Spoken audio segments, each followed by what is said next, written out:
नमस्कार, स्वागत है आपका डायलॉगस में। बांग्लादेश में जिस तरह के हालात उत्पन्न हो रहे हैं, जिस तरह से वहाँ पे अल्पसंख्यकों के ऊपर अत्याचार हो रहा है, मीडिया आउटलेट्स को निशाना बनाया जा रहा है, ये सवाल बड़ा एक तरह से खड़ा हो गया है कि क्या बांग्लादेश हमारे पड़ोसी मुल्कों में नया पाकिस्तान बनने जा रहा है? अगले 2 महीनों में वहाँ पे चुनाव होने हैं और उस चुनाव में से पहले जिस तरह की हिंसा भड़की है, उसने कई तरह के सवालों को जन्म दिया है कि ये जो इंटरनल कॉन्फ्लिक्ट है, वो सिर्फ़ इंटरनल है या फिर उसमें पाकिस्तान का भी हाथ है और उसमें और भी कई सारी ताकतें क्या शरीक हैं। तो इस सवाल को समझने की कोशिश करते हैं और बांग्लादेश के बिगड़ते हालात पे हम समझते हैं कि बांग्लादेश में किस तरह से हालात जो पिछले साल से शुरुआत जिसकी हुई थी, वो क्या चुनाव से पहले और बिगड़ने वाली है और क्या चुनाव ऐसी स्थिति में संपन्न होगा और चुनाव अगर संपन्न होगा, तो वहाँ पर किस तरह की ताकतें सत्ता में आएँगी? ये सारे सवाल हैं बांग्लादेश से उभर रहे हैं। तो हमारे साथ एक विशिष्ट पैनल जुड़ रहा है जिनसे हम डिकोड करने की कोशिश करते हैं। फॉरेन एम्बेसडर वीना सिकरी साहब जुड़ रही हैं और नोटेड डिप्लोमैट एक्सपर्ट हैं बांग्लादेश की। इसके अलावा संजय कुमार सीनियर जर्नलिस्ट जुड़ रहे हैं और प्रशांत कुमार शिल जो पॉलिटिकल एक्सपर्ट हैं, जो बांग्लादेश यानी ढाका से जुड़ रहे हैं हमारे साथ। तो इन सबसे समझेंगे कि बांग्लादेश की स्थिति क्यों बिगड़ रही है। लेकिन सबसे पहले वीना जी आपसे शुरुआत करते हैं। आप किस तरह से बांग्लादेश की जो बिगड़ती स्थिति है उसको कैसे देख रही हैं? क्या वहाँ पे जो यूनुस साहब के ऊपर ज़िम्मेदारी थी, वो उस ज़िम्मेदारी को डिलीवर करने में नाकाम रहे हैं?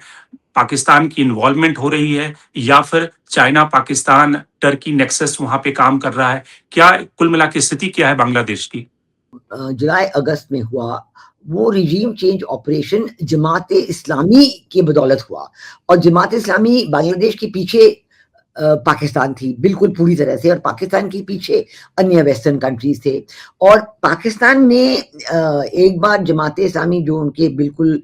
बी टीम रहे हैं बांग्लादेश में 1971 और उससे पहले से भी और उससे बाद के भी तो उन्होंने हर तरीके से अपना रूप जमाया है और मोहम्मद यूनुस उनकी सिर्फ माउथ पीस है जो जो वो कहते हैं वो मोहम्मद यूनुस कह रहे हैं तो इसलिए कंट्रोल जो है बहुत मुश्किल है इसका अंदाजा लगाना कि जब एक बार सरकार बदली और ये रीजीम चेंज ऑपरेशन हुआ और शेख हसीना चली गई तो कंट्रोल की बात तो रही नहीं पुलिस तो वैसे ही डिस्ट्रॉय हो चुकी थी क्योंकि वायलेंस के जरिए ये जो सो कॉल्ड स्टूडेंट्स थे जमात इस्लामी के लोग थे उन्होंने पुलिस स्टेशन पे हमला किया 600 पुलिस स्टेशन में से 400 पुलिस स्टेशन डिस्ट्रॉय किए गए सैकड़ों की तादाद में पुलिस कांस्टेबल्स को मारा गया और वेपन्स वहां से लूटे गए उसी वेपन से फिर वायलेंस शुरू हुआ तो ये जो है सिचुएशन थी और इसलिए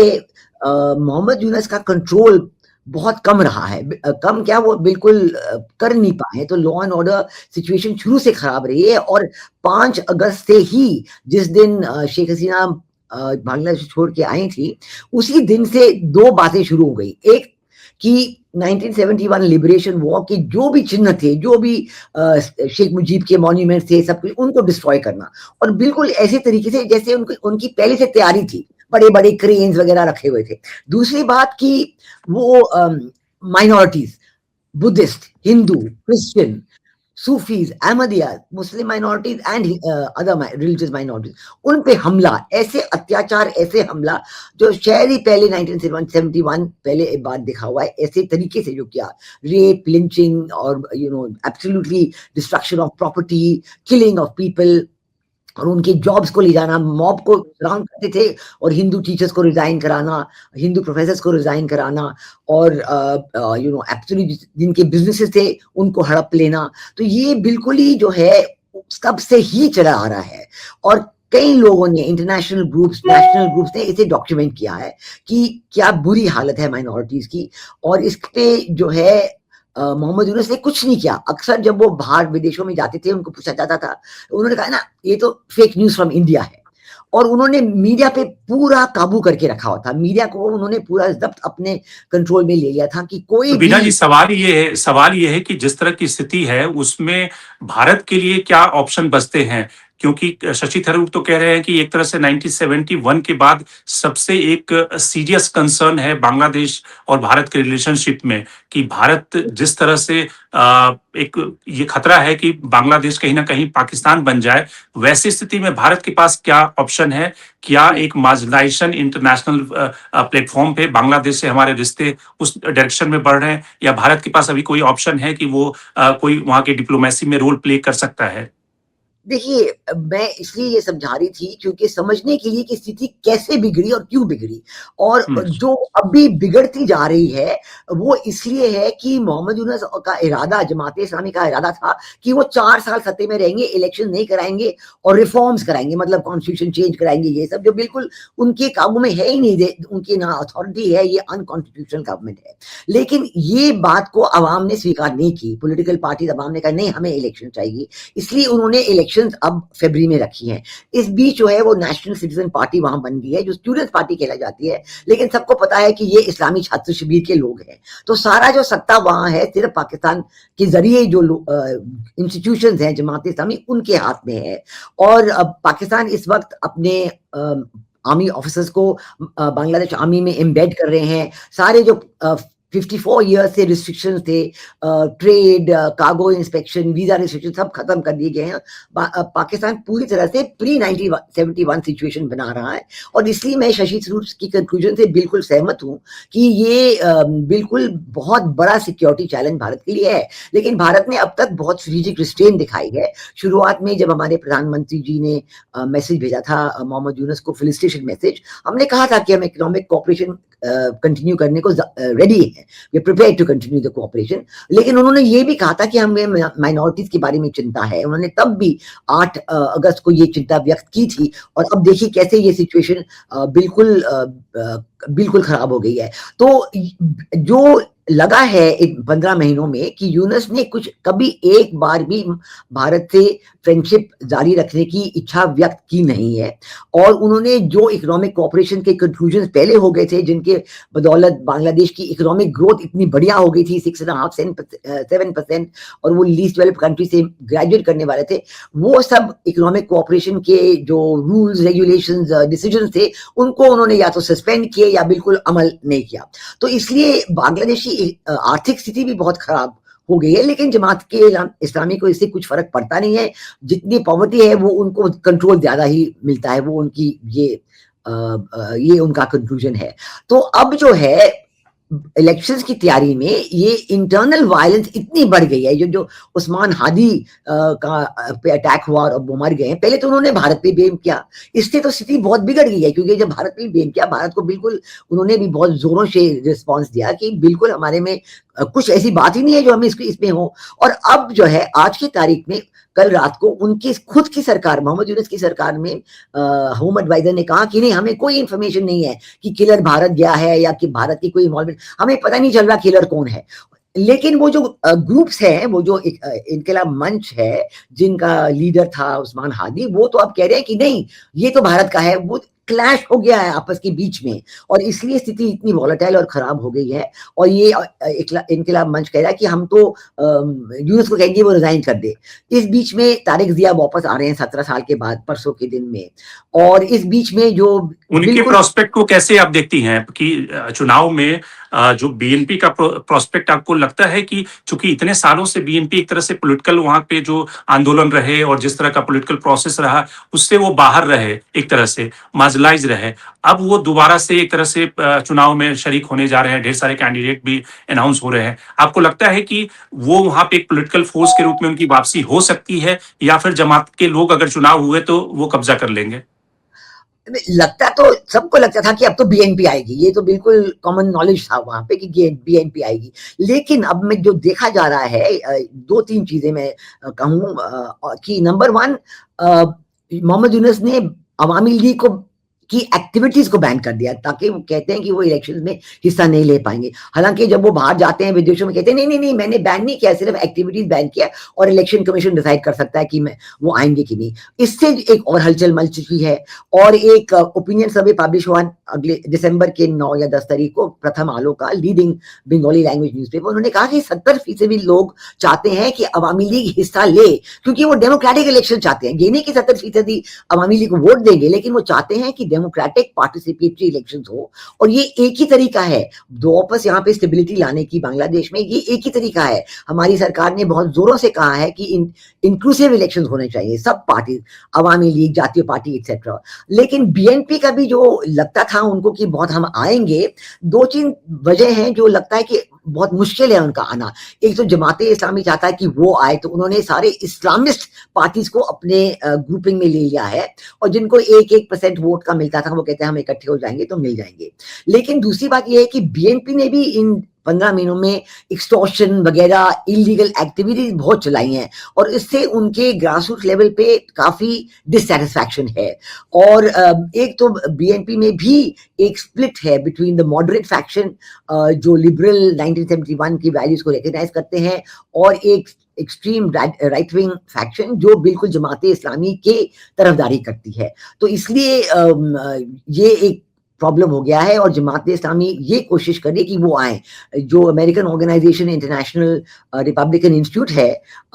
जिनका हाथ बहुत बड़ा था सारे इवेंट्स में, लेकिन उन्होंने ये कहा है कि हमें लगता है कि जमात इस्लामी और बीएनपी में बहुत कम फर्क रह गया है वोट परसेंटेज में, और अगर जमात इस्लामी के साथ आप एनसीपी और इस्लामी आंदोलन बांग्लादेश जोड़े तो वो तो आगे बढ़ जाएंगे। सो ये एक बड़ी प्रॉब्लम है। लेकिन मैं समझती हूँ कि जब तक अवामी लीग का पार्टिसिपेशन ना हो, ये इलेक्शंस बिल्कुल सेटिस्फैक्टरी नहीं होंगे, बिकॉज इनसिक्योरिटी रहेगी, इंस्टेबिलिटी रहेगी, और लोग बिल्कुल स्वीकार ही नहीं करेंगे। और पहले ही वो अवामी लीग शेख हसीना को यही कहते थे कि आपने पार्टिसिपेटरी इलेक्शन नहीं किए, हालांकि तब तो बीएनपी ने खुद इनकार किया था कि हम नहीं जाएंगे। लेकिन अब वो खुद यही बात करने को जा रहे हैं, और लोग, वहां के अवाम बहुत नाराज है। और बाकी जो पहले anti incumbency against Sheikh Hasina थी, अब वो भी खत्म हो गई है, क्योंकि लोग कह रहे हैं कि आगे अच्छा था, आगे भालो झीलो, और वो चाहते हैं कि पार्टिसिपेटरी इलेक्शंस हो, और उस पर बेसिस से जो भी सरकार है वो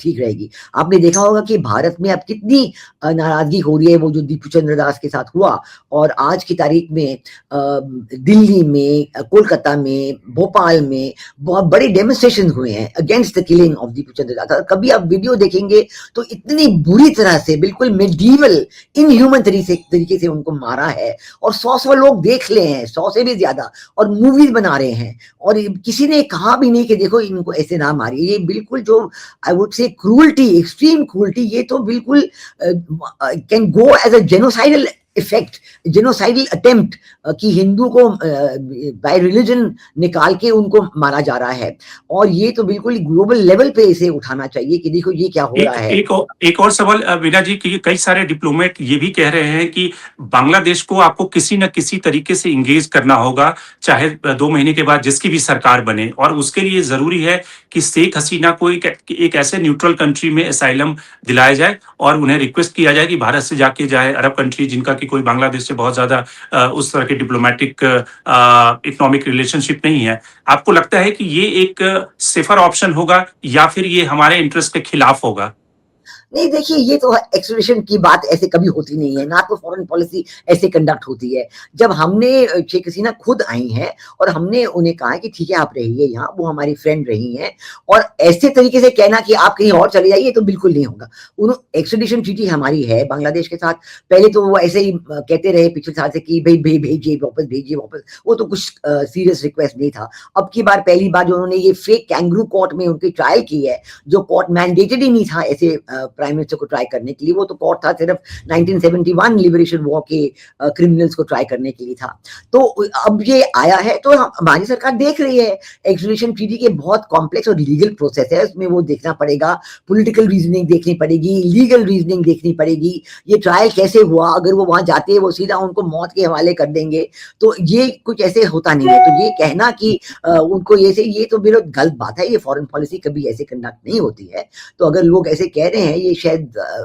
थिंकिंग की, अगर आप समझते हैं, कोई भी समझता है कि अगर हम ऐसे करें, ये ऐसे तरीके से बिल्कुल ही अनएक्सेप्टेबल डिप्लोमेटिक प्रैक्टिस, बिल्कुल तरीके से उनको कहें कि आप कहीं चले जाए, इसकी वजह से हमारी सारी चीजें प्रॉब्लम बांग्लादेश का खत्म हो जाएंगे, बिल्कुल नहीं, बिल्कुल, ये तो और ही एक एक्सक्यूज बन जाएगा, ज्यादा दबाव आएगा। तो ये तो बिल्कुल मैं कहती हूँ कि ना तो ये सोल्यूशन है और ना तो ये एक्सेप्टेबल है डिप्लोमेटिक प्रैक्टिस के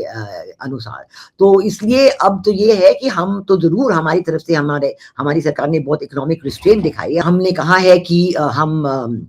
चाहते हैं कि इकोनॉमिक कॉपरेशन कंटिन्यू करे। बांग्लादेश की तरफ से कोई जवाब नहीं है, वो चाहते हैं कि पाकिस्तान आए, तुर्की आए, ब्राजील आए, यूएसए आए, सब कोई। इसलिए तो उनकी इकोनॉमी अब डाउन जा रही है, क्योंकि जो इकोनॉमिक कोऑपरेशन का फायदा था वो अब नहीं हो रहा है। और इसलिए मैं ये कह रही हूँ कि बांग्लादेश को सिर्फ free, fair, inclusive and participatory election करने चाहिए, और इसी वजह से वो इस प्रॉब्लम से निकलेगी। वरना तो ये स्थिति बहुत ही खराब होती जाएगी और बिगड़ती जाएगी।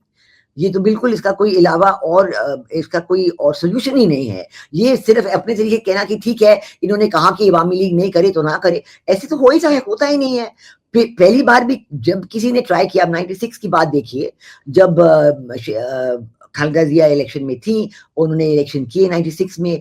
फिर उन्होंने दोबारा अपने आप को इलेक्शन दिए, बड़ा मूवमेंट हुआ था, फिर ही कैटेगा गवर्नमेंट का आया था वहां पे सिस्टम। तो इसलिए मैं कह रही हूँ कि ये ऐसे नहीं होगा बांग्लादेश में, कभी वो लोग वहां की स्वीकार नहीं करेंगे। We have to have a system to have inclusive elections, जो सब लोग मान ले, और फिर जो भी पार्टी आए, कोई भी आए, अवामी लीग आए ना आए, अभी तो उनकी ऑर्गेनाइजेशन कुछ है ही नहीं, but taking part in the election is very very important for everybody. तो ये मैं बिल्कुल। कहना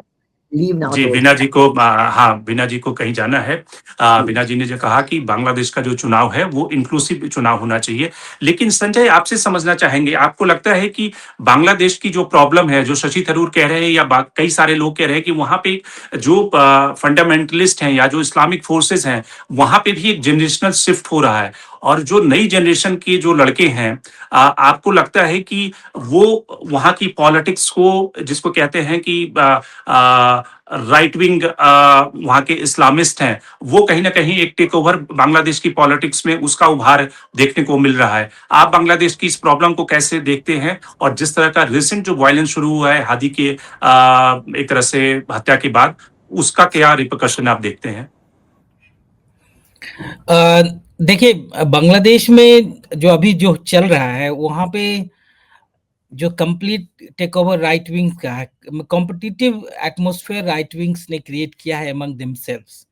उन्हें आपस में ही वो डोमिनेंस की लड़ाई है। मैं जो समझ रहा हूँ कि जो देखिए अभी जो हादी थे, हादी वो जमात इस्लामी से निकला हुआ बंदा था वो, और वो उनकी जो भाषा थी, उनकी जो सोच थी, उनकी राजनीतिक जो विचारधारा थी, वो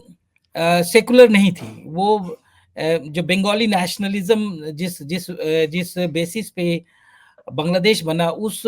स्पिरिट में नहीं थी। वो उसी सोच को प्रखर करती थी, उसी सोच को आगे बढ़ाती थी जो जमात इस्लामी जैसे संगठन है, जो हमेशा ये मानती रही कि बांग्लादेश को एक इस्लामिक कंट्री होना चाहिए। वो उसी सोच को आगे बढ़ाते थे और उसी दिशा में वो काम करते थे। और जो जो उनकी भाषा थी, जो शैली थी, और जो अटैक था, आप देखिए उन्हें इस पे शेख हसीना की पार्टी अवामी लीग पे, प्लस जितने भी सिंबल्स थे इंडिपेंडेंस के, सारे स्टूडेंट्स लोगों ने ही और जमात इस्लामी के लोगों ने ही फ्रीडम स्ट्रगल के जितने भी सिंबल्स थे, शेख मुजीबुर रहमान के जितने भी निशानी थी, सबको खत्म करने की कोशिश की। तो वो एक लड़ाई थी। अब क्या है इसमें जो मैं समझ पा रहा हूँ कि देखिए अब 17 साल के बाद बीएनपी में एक जनरेशनल शिफ्ट हो रहा है। तारिक रहमान जो खालिदा जिया के बेटे हैं, पहली दफा वो बांग्लादेश आ रहे हैं और वो बीएनपी के लीडरशिप को टेक ओवर करेंगे। और बीएनपी अभी जो हिसाब किताब है, उसमें बीएनपी एक समझिए फेवरेट है सरकार बनाने की लड़ाई में। अब बीएनपी और जमात इस्लामी की दोस्ती बहुत पहले से रही है, दोनों दोस्त रहे हैं, पहले भी सरकार में साथ रहे हैं, काम किए हैं। और चूंकि अभी देखिए जो यूनुस की सरकार है, यूनुस की सरकार में डोमिनेंस इनका है, सारे जमात इस्लामी लोगों का है। अगर ये इलेक्शंस होते हैं और बीएनपी आ जाती है तो जमात इस्लामी जो अभी अपर हैंड में है, जो अभी सत्ता का सुख भोग रही है और जो इस सोच में है कि ये अपना वजूद, अपना अपना ये जो एक जो टेरिटोरियल एक्सपेंशन और इंटेलेक्चुअल एक्सपेंशन वो बढ़ाने में सफल होंगे इनके रेजीम में, जब तक इलेक्शंस नहीं होगा, और उनका पॉलिटिकल पावर बढ़ाने में ये सफल होंगे। तो उनको जमात इस्लामी को ये सूट करता है कि जो अभी अनरेस्ट है, जो कियोस है, जो सिचुएशन बना हुआ है, ये ऐसे ही कंटिन्यू रहे, सो दैट कि ये जो अनलिमिटेड पावर विदाउट रिस्पॉन्सिबिलिटी ये एग्जर्ट कर सके। यूनुस तो उनके हाथ में प्यादा है, तो यूनुस जानते हैं कि अगर थोड़ा सा भी चूंचा करेंगे जमात इस्लामी के खिलाफ तो एक सेकंड में वो हट जाएंगे उस ओहदे से। तो चूंकि यूनुस अपना जो उनका ओहदा है, जो जिस सीट पे आज बैठे हुए हैं, ये है कर्टसी जमात इस्लामी और इन ताकतों। तो ये ताकत ये कोशिश कर रही है कि ये अभी ये अनसर्टेनिटी, अनिश्चितता देश में बना रहे, और ये है कि ये कंटिन्यू रहे, सो दैट कि बीएनपी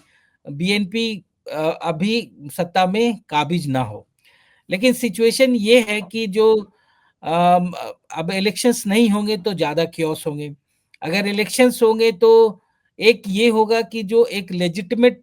सरकार आ जाएगी, चुनी हुई सरकार आ जाएगी, लेकिन उसकी भी लेजिटिमेसी पे डाउट होगा, क्योंकि ये इलेक्शंस इंक्लूसिव इलेक्शंस नहीं होगा। आप अगर किसी इलेक्शन में जो मेजर पॉलिटिकल पार्टी है अवामी लीग, जिसका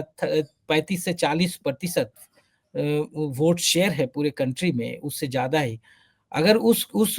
इतनी बड़ी पार्टी को जो सत्ता में काबिज थी कुछ दिनों तक, अगर उसको आप सत्ता में इलेक्शंस में पार्टिसिपेट करने नहीं देंगे, तो वो ये ऐसे इलेक्शंस का कोई मतलब नहीं रह जाता है। लेकिन बांग्लादेश का ये इतिहास रहा 1971 से कि कभी भी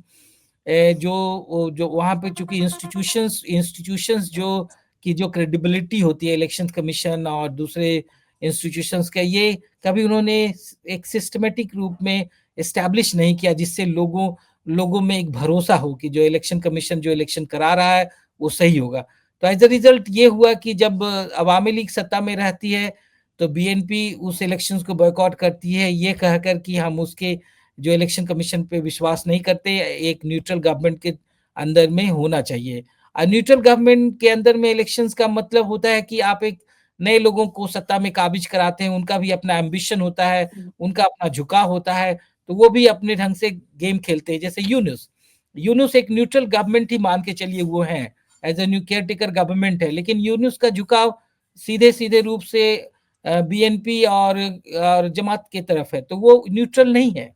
वो उनको जानते हैं कि अगर अवामी लीग आती है तो यूनुस को सबसे ज्यादा नुकसान होगा, तो वो कोशिश करें कि ऐसे ऐसे लोगों को फेवर करे, ऐसे लोगों को सत्ता में लाए जो अवामी लीग के खिलाफ हो, जो जो उनको फेवरेबल हो और उनके उनके हितों को रक्षा कर सके, उनके राजनीतिक हितों और उनके राजनीतिक सर्वाइवल को इंश्योर कर सके। ये है, तो वो एक इंस्टीट्यूशंस नहीं बना, तो यही होता है। यही देखिए, जब आप किसी भी एक डेमोक्रेसी में इंस्टीट्यूशंस की क्रेडिबिलिटी नहीं रहती तो ये क्योस होता है। और ये इंडिया के लिए भी एक सीख है कि आप इलेक्शन कमीशन जैसे संस्थाओं को अगर आप एक कमजोर करेंगे, उसकी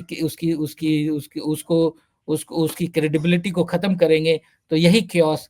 कहीं भी हो सकता है, इंडिया में भी हो सकता है। खैर, जो बिल्कुल। बांग्लादेश में यही सिचुएशन है अभी सिचुएशन। निश्चित रूप से। प्रशांत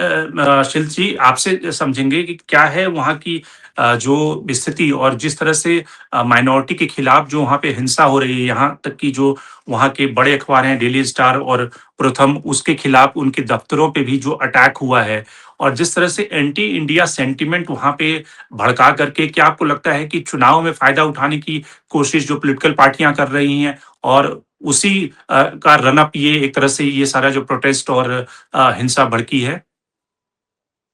आप जानता हो तो 50 years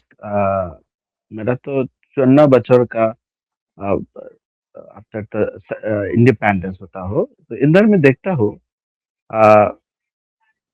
what a brutal situation after the 5th August and 1 year passing. मेरा देखता हो या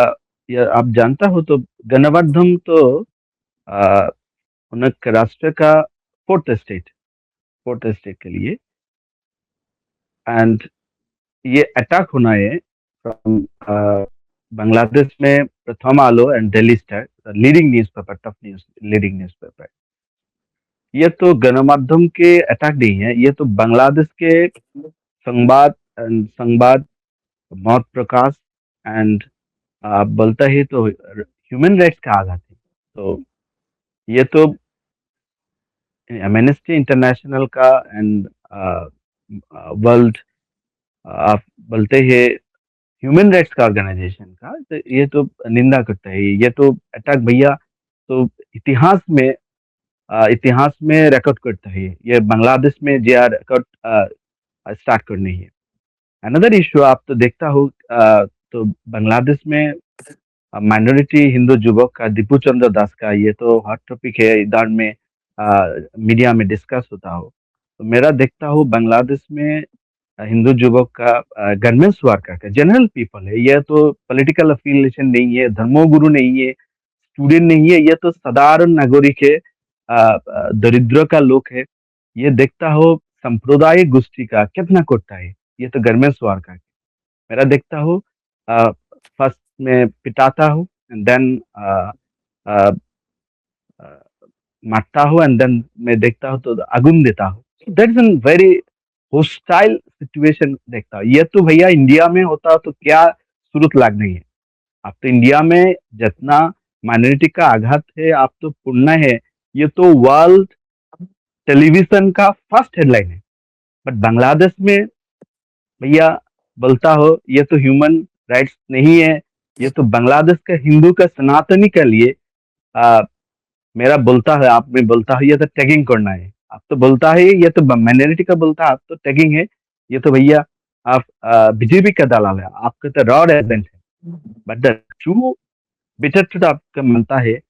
माइनॉरिटी का अंदर है सिचुएशन में अंदर है ये तो बहुत बढ़िया खतरनाक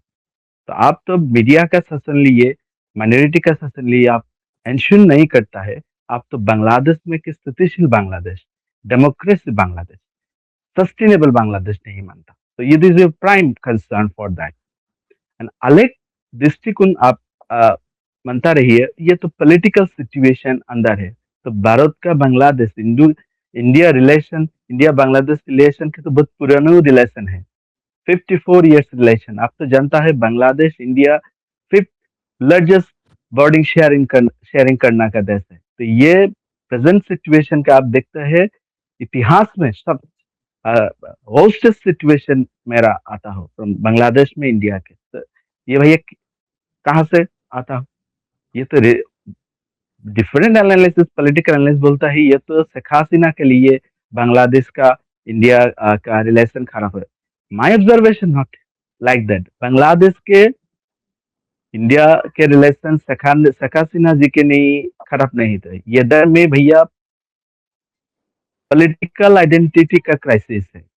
मेरा देखता हूँ बांग्लादेश में प्रेजेंट गवर्नमेंट इम्पोज करता हुए दर में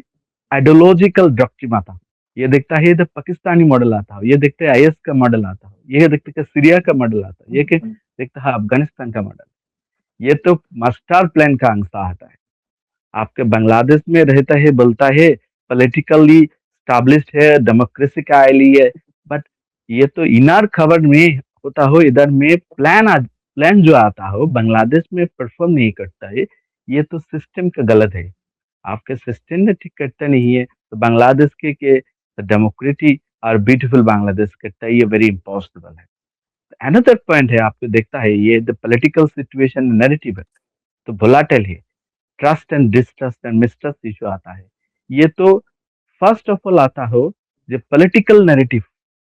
बयान करना ही आधिपत्य का बयान करना ही आप तो देखता हो बांग्लादेश में बे ऑफ बंगाल आता हो बिहार का सागर आता हो इधर में ये तो इंटरेस्ट ग्रुप का इंटरेस्ट होता हो चाइना के इंटरेस्ट आता हो यूएसए के इंटरेस्ट आता हो डीप सी के स्टेट आता हो तो आप तो कंसर्न इशू होता हो बांग्लादेश में आप देखता हो ये तो बढ़िया प्लेयर के गेम ग्राउंड हो प्ले ग्राउंड होता तो आप तो प्ले ग्राउंड होता हो ये तो बांग्लादेश में पॉलिटिकल सिचुएशन तो डिपेंड करने लिए नॉट फ्रॉम द बांग्लादेश। आप तो देखता हो इंडिया के नॉर्थ ईस्ट आता हो, इधर में सेवन सिस्टर को आता हो। तो ठीक है। सिक्योरिटी का इशू एंड साउथ एशियन का पॉलिटिक्स के लिए बांग्लादेश में बहुत बढ़िया इंपॉर्टेंट फैक्टर। एंड बिल्कुल। वर्ल्ड प्लेयर में जानता हो ये बांग्लादेश में कब्जा करता हो तो भैया साउथ एशियन पॉलिटिक्स का आपका हाथ मुटका था। तो इट्स वेरी निश्चित रूप से। सम पॉइंट फॉर बिल्कुल। संजय, एक अंतिम कमेंट आपसे। आपको क्या लगता है कि जो भारत के सामने ऑप्शन है, एक तरफ तो म्यांमार में चुनाव होने हैं और जिस तरह से वहाँ पे जनता सरकार, वहाँ भी एक तरह से स्थिति ये अलग बात है कि जनता सरकार को एक रिकॉग्निशन कई सारे देशों ने दे दिया है और एक तरह से वर्किंग रिलेशनशिप उस सरकार के साथ में है। लेकिन दूसरी तरफ बांग्लादेश, तो नॉर्थ ईस्ट के सामने जो चैलेंज है, जिस तरह का इन्फिल्ट्रेशन का या फिर वहाँ पे एक्सट्रीमिस्ट एक्टिविटी फिर से शुरू होने का खतरा, और किस तरह से भारत का जो पॉलिटिकल या फिर कहें कि डिप्लोमेटिक रिलेशनशिप या फिर जो इंटरेस्ट है, उसके मार्जिनलाइज होने का भी खतरा हो गया है। भारत के सामने ऑप्शन क्या है, क्या दिखता है आपको? देखिए, अभी भारत के साथ एक ये भी है मसला कि इनका ये डोमेस्टिक पॉलिटिक्स है, उसके साथ ये इंटरनेशनल रिलेशंस क्लैश कर रहा है।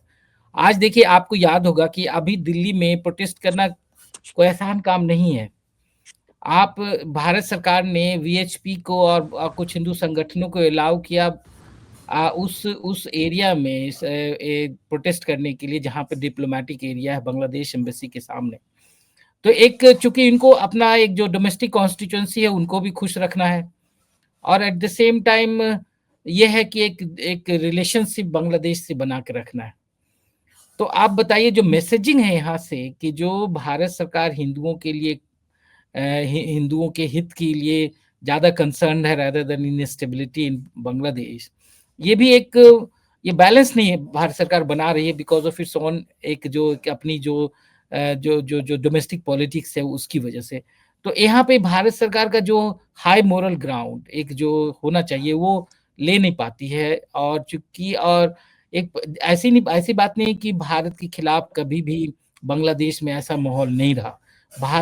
हमेशा भारत एक टारगेट पे रहा है, लेकिन आज के भारत और पहले वाले भारत में अंतर ये है कि जो अब यहाँ पे गवर्नमेंट के लेवल पे ही एंटी बांग्लादेश और एंटी मुस्लिम एक रेटरिक है, एक सेंटिमेंट है और उस पॉलिटिक्स को गवर्नमेंट बढ़ावा देती है। अब ये यहाँ अब क्या आप यहाँ भी मुस्लिमों का लिंचिंग हुआ, क्या इस ढंग से प्रोटेस्ट हुए करने देगी सरकार यहाँ पे? क्या अब कैसे रिएक्ट करेगी भारत सरकार अगर मुसलमानों का यहाँ पे जिस ढंग से कत्लेआम कोई घटना हो जाती है, लिंचिंग होती रहती है, अगर इसमें अगर वहाँ पे बांग्लादेश ढाका में इंडियन हाई कमीशन के सामने इतने बड़े प्रदर्शन हो, इस ढंग से बंद करना पड़े और वहाँ पे वीजा बंद करना पड़े, तो ये एक भारत के लिए भी एक मतलब एक प्लेजेंट सिचुएशन नहीं है। और जो ठीक है, मैं डिप्लोमेटिक में लैंग्वेज इस्तेमाल नहीं कर रहा हूँ, बट आई थिंक इसकी जो भारत अपने डोमेस्टिक और इंटरनेशनल पॉलिटिक्स दोनों मिक्सअप हो गया है। अब ये बैलेंस भारत सरकार अब नहीं कर पाएगी क्योंकि इसी में इनका वजूद है, इसी में इनका राजनीतिक एग्जिस्टेंस जुड़ा, इसी से इसका राजनीतिक एग्जिस्टेंस जुड़ा हुआ है। तो बांग्लादेश पे है कि जो ये कहाँ तक इंटरफेयर कर सकते हैं और ये कहाँ तक वो इंडिया एक रोल प्ले कर सकता है स्टेबलाइज करने के लिए, वो मैं डाउटफुल हूँ। बिकॉज इंडिया का अभी इस स्थिति में जो इंडिया है, अब वो जिस जो राजनीति इंडिया प्रैक्टिस कर रहा है उसमें इंडिया के पास वो ऑप्शन नहीं है हाई मोरल ग्राउंड का कि बांग्लादेश को इंडिया अभी ज्ञान नहीं दे सकता कि आप सेकुलर बने रहिए। किस मुंह से ये बोलेंगे? ये नहीं बोल सकते ये। तो एक इंडिया भी अपना जो आपका सॉफ्ट पावर था, जो आपका जो एसेट था, वो एसेट अभी इंडिया के पास नहीं है। तो आप एक ज्यादा आप इंटरफेयर नहीं कर सकते वहां पे। जहां तक नॉर्थ ईस्ट की बात है, नॉर्थ ईस्ट हमेशा है, चूंकि वो बॉर्डर 4000 किलोमीटर का बॉर्डर बांग्लादेश से इंडिया का लगता है नॉर्थ ईस्ट में। तो एक चिंता की बात रही है, बांग्लादेश में हमेशा नॉर्थ ईस्ट के इंसर्जेंट ग्रुप्स शेल्टर लेते रहे हैं और पोरस बॉर्डर होने की वजह से इलीगल इमिग्रेंट्स और भी जो मिलिटेंट ग्रुप्स वगैरह के लिए आसान हो जाता है फैसिलिटेट, अगर आप बांग्लादेश में ऐसी सरकार हो जो मिलिटेंट ग्रुप्स को आने जाने में सुविधा दे दे, इंडियन बेस्ड मिलिटेंट ग्रुप्स को, तो उनके लिए एक इजी ग्राउंड हो जाता है। शेख हसीना के साथ एक था ये फायदा कि ये इंडियन गवर्नमेंट के साथ एक अंडरस्टैंडिंग था और ये इस पे क्रैकडाउन करती थी। वो जितने भी ताकतें थी इंडिया जो एंटी इंडिया फोर्सेस थी बांग्लादेश में, वो अभी मुश्किल है, क्योंकि बांग्लादेश के साथ अब देखिए चाइना के साथ अच्छे संबंध है, पाकिस्तान के साथ अच्छे संबंध है। अभी बांग्लादेश, आपको ये पता होगा कि बांग्लादेश एक ऐसे ग्रुपिंग का पार्ट था, एक ऐसे डिस्कशन का पार्ट था चाइना में, जिसमें ये बात कर रहे थे कि हमें एक ऐसे दक्षिण एशिया की बात करनी चाहिए जिसमें इंडिया नहीं हो। इंडिया को अलग करके एक दक्षिण एशिया में एक ग्रुपिंग की बात करनी चाहिए, जो मेरे ख्याल से ये कुछ दिन पहले तक ये ऐसा सोचा नहीं जा सकता था। लेकिन इंडिया ने ऐसा सिचुएशन पैदा किया कि आपने अपने एसेट्स को, आपने अपने जो इतना बड़ा जो कंट्री है, इसके डेमोक्रेटिक एसेट्स, डेमोक्रेटिक वैल्यूज, जो इसकी राजनीति है, उसको आपने दक्षिण एशिया में स्टेबिलिटी लाने के लिए इस्तेमाल नहीं किया। तो इसका ये रिपरकशन है कि आज बांग्लादेश एक ऐसे ग्रुपिंग का पार्ट बनने जा रहा है, डिस्कशन का पार्ट है कि जिसमें ये एक ऐसी दक्षिण एशिया की कल्पना कर रहे हैं जिसमें इंडिया को अलग करके, ऐसे ग्रुपिंग की कल्पना कर रहे हैं जिसमें इंडिया को नहीं रखे। ये संभव है या नहीं, ये बात की बात है, लेकिन कम से कम वो डिस्कशन तो कर रहे हैं। आप ये ऐसी स्थिति क्यों आई? ये अगर आपके साथ शेख हसीना की इतनी अच्छी दोस्ती थी, तो शेख हसीना को राजनीतिक सलाह भी देते कि वहां पे जो इलेक्शंस आप करा रहे हो, 2-3 इलेक्शंस जो हुए, उसमें फ्री एंड फेयर और ऐसा इलेक्शंस होने चाहिए थे जिसमें लगे कि जो विपक्ष भी पार्टिसिपेट कर रहा है। आपने माहौल तो वहीं से खराब हुआ जहां पे, अगर आपने एक ऑक्सीजन दिया ना ऐसे प्रोटेस्ट का होने का, ऐसे माहौल होने का, तो उसके लिए तो अब ये कहना कि इंडिया जिम्मेवार नहीं है। आप, शेख हसीना आपकी दोस्त थी, शेख हसीना आपका अच्छा पॉलिटिकल इन्फ्लुएंस था, आप रीड करते थे सिचुएशन को, तो आप एक पॉजिटिव इंटरफेरेंस करके वहां पे एक माहौल को ठीक कर सकते थे और ऐसी स्थिति नहीं बनने देते। तो इंडिया के लिए भी एक ये फेलियर है कि आपके बैकयार्ड में इतना उथल पुथल हो रहा है, और एक बैकयार्ड में जहां पे